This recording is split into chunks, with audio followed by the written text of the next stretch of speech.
This is the Hohem iSteady Mobile, which is a 3-axis stabilizing gimbal for smartphones. I'm going to be using it with my iPhone 10, but it can take up to 200 grams of mobile phone weight. It costs £99, so let's see if this thing is actually any good. When you receive this item, it will come in this not so cheap looking carry case. The quality and the zips feel good, and the overall look of the case seems rather professional. The gimbal fits into its own cutout section along with the micro USB cable used to charge the gimbal and a mini tripod. Now this does feel a little bit plasticky and flimsy, but one good thing about it is it does have these kind of rubber feet on the bottom to make it less slippery when we put it down onto pretty much most surfaces. The gimbal itself is made out of plastic, but it does feel pretty sturdy and hard wearing. It also has a nice rubber grip on the front of the gimbal, which is a nice touch. It's just a shame that it doesn't go all the way around the handle. Assembling and balancing the gimbal with your mobile phone is actually very simple. All you have to do is place your phone in the clamp. If it falls one way or another, loosen the screw on the arm and then slide that arm in the opposite direction in the way the phone falls. Tiny movements can make all the difference, so make sure the phone is balanced and not falling either side. Once it's balanced, make sure that you just tighten that screw back up. And we can also balance the phone in the portrait position by moving the clamp 90 degrees, but there's an issue with that which I'll talk about later. There is a tripod mount at the bottom of the handle, so we can attach it to tripods or monopods, but I would personally say to use that mini tripod fastened to it pretty much all the time. There are two reasons. One, we can put it down wherever and whenever we want without it falling over, and also we can then use it as an extra little bit of grip on the handle, so we can use both hands to move the device to get even smoother footage. There is also another mounting point on the left hand side, so we could add an accessory on it such as a LED light or a microphone. There is a third mounting point on the bottom of the clamp, but this does seem to be absolutely pointless. The motors would not be able to handle any accessory attached to this. Also, another thing to point out here is the actual phone's connector is right next to this motor, so there's no way of actually plugging in an external microphone for our phone. I mean, we could slide our phone over to be able to get to the little connector port of our mobile phone, but this really is going to throw the balance off of the gimbal and you're probably not going to get very good shots, and I don't think it's going to work very well. Also, on the left hand side, this is where we charge the gimbal through the micro USB, and the battery takes about 3.5 hours to charge, but it's an internal battery which is a 4000 milliamp battery which lasts for about 12 hours of constant use of this gimbal, which is a really long time. You don't have to worry about it running out midway through the day or anything. This is going to last you all day with no problems at all. And you will also see here that there is a full USB, so we can use the gimbal as a power bank, so we can charge our phone or other devices. But again, the actual phone's connector is covered up by the side of the gimbal, so it's going to make it pretty difficult to actually use the gimbal and charge the phone at the same time. We probably want to do it separately, so that runtime of 12 hours is probably going to be dramatically reduced if we use it to charge, say, our phone. To turn on the gimbal, all we have to do is hold the power button for 3 seconds. You can also tap the power button and it will show you the battery level by the LEDs on the side. You can also check the battery status by clicking the button even if the gimbal is turned off. Also, on the front, you will see that there is a joystick that moves the phone around. The mode button is used to go through the 4 different modes that this gimbal has, and you can go into each mode by clicking that mode button a number of times. Each mode corresponds to the abbreviated letters on the front, and this will then correspond to the LED on the top right that will flash a number of times depending on what mode you are in. Usually gimbals are done by memory, but having it wrote down on the front makes it very easy to know which mode you're in. 1 click is pan follow, meaning left and right follow but not up and down. 2 clicks is pan tilt follow, meaning it will move left, right and up and down. 3 clicks is all lock, meaning the camera's movement is locked no matter where you move the gimbal. 4 clicks is all follow, meaning the camera will move left, right, up and down and even tilt from side to side. And again, just to be clear, 2 clicks means that the mode button will flash 2 times, and that basically means we're in pan tilt follow, so I can actually pan and tilt the camera up, down and left and right. There is also a Bluetooth LED on the top left which will illuminate blue if you are connected to the app via your phone. The app is called Hohem Studio, and once it is connected you can control some of your phone's functions via the gimbal. You can press the power button to start/stop video recording and also take a picture. There is a slide switch on the front of the gimbal which lets you zoom in and out, and that's pretty much all you can control via the gimbal. Everything else you need to touch the phone screen.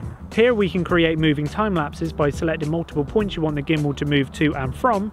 We can then set a duration, and the gimbal will move between those points to create you a moving time lapse. We can also capture panoramic pictures. It also has a tracking option, so we can draw a box around a subject and the gimbal will try to keep it in frame. It also has face detection that will automatically track your face, which is pretty good, especially if you're filming on your own. It can also be set to take a picture whenever you smile, but this seemed to be a little bit too sensitive and kept taking pictures of me. But I have to be honest, this is probably the best tracking feature I've actually had in a smartphone gimbal. I've used a lot of these and normally they are really bad, but this one seems to work more often than not, but it still doesn't work all the time. If you want to go into the app and change the speed and responsiveness of the motors, you can, but I assume that most people would not do this and just leave it set as default. Also in the app you can do firmware updates and recalibrate the gimbal via the app. But one huge bonus is that the pictures and the videos you capture using the Hohem Studio app actually save on your phone's camera roll, not in the app itself, which is actually very good. It's a simple thing, but it makes a huge difference for me. And another really good thing about this gimbal is it can actually control the native camera app in the phone, so we can actually start and stop recording or take pictures by the button on the gimbal in the native camera app. It can also do the same within the Instagram app as well.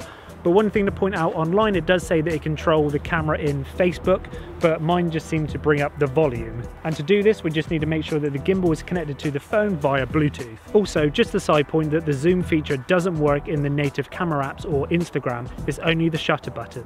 Now you might be wondering, is there any motor noise? Because obviously the phone is sat so close to those motors. Well, I'm filming on it now, and can you hear any motor noise? You might be able to hear some like distant cars in the background or something, but I would say that it's pretty much silent, and if you're going to be using it for traveling or for vlogging, then it should be absolutely fine, and that motor noise shouldn't really interrupt you at all because I don't think there is any. So, in conclusion, what do I think of the Hohem iSteady Mobile? And can you remember earlier I said there was an issue whilst filming in portrait mode? You can see the gimbal's arm in pretty much every shot whilst using the backwards facing camera. You could hold the gimbal at a slight angle, but this does seem to be a major design issue. But obviously it does work absolutely fine whilst using the front facing camera. It's just the backwards facing camera which always seems to get this arm in. And I just wish that there was an easy way to quickly go from the landscape filming to the portrait filming. I can't do it quickly, I have to... and then we're ready to film in the portrait position. But if I want to just quickly go from portrait back to landscape, other gimbals and other devices do it so quickly, so easily that I can just move the handle to one side, get those Instagram story shots and go back to the landscape mode. That is a big letdown on the Hohem iSteady Mobile, that it just doesn't do it, and it's just a very slow and faffy way to go between landscape and portrait filming. Also, sometimes you have to be careful with how you hold and use the gimbal, as the motors don't seem to like certain angles and the phone becomes off balance and not level. And after using this gimbal for some time now and creating this review, there were two more negatives that did really stand out to me. One of them is to do with the actual gimbal itself, and that was the joystick. This little thumbstick right here, it just fell off, and luckily I saw where it went because it fell in some long grass and I can actually go and get it back, and it just slides off. If I was you, if you do get one of these, get some super glue and glue this on, because if this goes, it's gone and you can't use the joystick. That's kind of, again, another bad design issue right there. And the other negative is to do with the app itself. The app seems to work fine, but if you film something or take a picture and you press the play button on the bottom left corner, it takes about 15 seconds for it to pop up on the screen to be able to watch it back, which is way too long. I don't want to be waiting 15 plus seconds to watch back a clip. That maybe could be updated with a software update for the app. But the overall ease of use of this gimbal is super easy. Like I said earlier, having those abbreviated letters on the front corresponding back to which mode you're in, having it wrote down makes it very simple and easy to use. And the overall smoothness of this gimbal is actually pretty good. Yes, there is still some wobble, but seeing a side by side, you can really see the bonus of using a gimbal like this rather than just filming handheld. So for the price of £99, what you get is actually pretty good. There are obviously pros and there are obviously cons as well. You just have to kind of look past a few of the negatives to see the positives within this gimbal. But anyway, that's enough from me, and I would love to hear your thoughts in the comment section down below. What do you think of the Hohem iSteady Mobile? Also, do you want me to create a comparison video where I compare this gimbal to other smartphone gimbals on the market at the moment? If you do, let me know which ones in the comment section down below right now. And if you're interested in actually picking one of these up, I will link it in the description down below right now so you can go over and buy one yourself. And thank you so much to Hohem, who did send me this gimbal to create this review. And if you've enjoyed this video, please give it a big fat thumbs up, as it really does make a big difference to me.